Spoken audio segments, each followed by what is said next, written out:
with all the legitimate concerns about AIDS and avian flu, and we'll hear about that from the brilliant Dr. Brilliant later today, I want to talk about the other pandemic, which is cardiovascular disease, diabetes, hypertension, all of which are completely preventable for at least 95% of people just by changing diet and lifestyle. And what's happening is that there's a globalization of illness occurring. The people are starting to eat like us and live like us and die like us.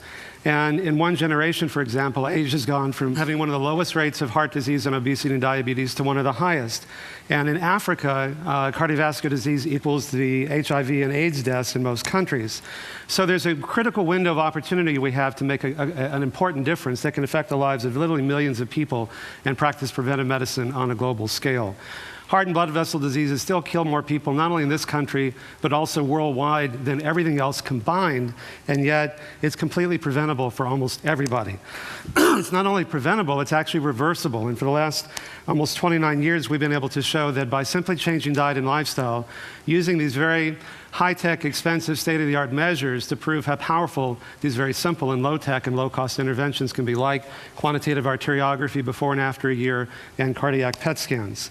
We showed a few months ago, we published the first study showing that you can actually stop or reverse the progression of prostate cancer by making changes in diet and lifestyle. And 70% regression in the tumor growth or inhibition of the tumor growth compared to only 9% in the control group. And in the MRI and the MR spectroscopy here, the prostate tumor activity is shown in red. You can see it diminishing after a year. Now, there is an epidemic of obesity, 2/3 of adults and 15% of kids. What's really concerning to me is that diabetes has increased 70% in the past 10 years, and this may be the first generation in which our kids live a shorter lifespan than we do. That's pitiful, and it's preventable. Now, these are not election returns. These are the people, the number of people who are obese by state beginning in 85, 86, 87. These are from the CDC website, 88, 89, 90, 91. You get a new category, 92, 93. 94, 95, 96, 97, 98, 99, 2000, 2001. It gets worse. We're kind of devolving. Now, what can we do about this? Well, you know, the diet that we found that can reverse heart disease and cancer is an Asian diet, but the people in Asia are starting to eat like we are, which is why they're starting to get sick like we are.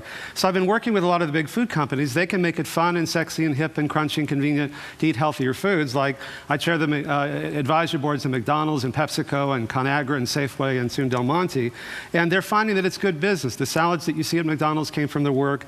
They're going to have an Asian salad. At Pepsi, 2/3 of the revenue growth came from their better foods.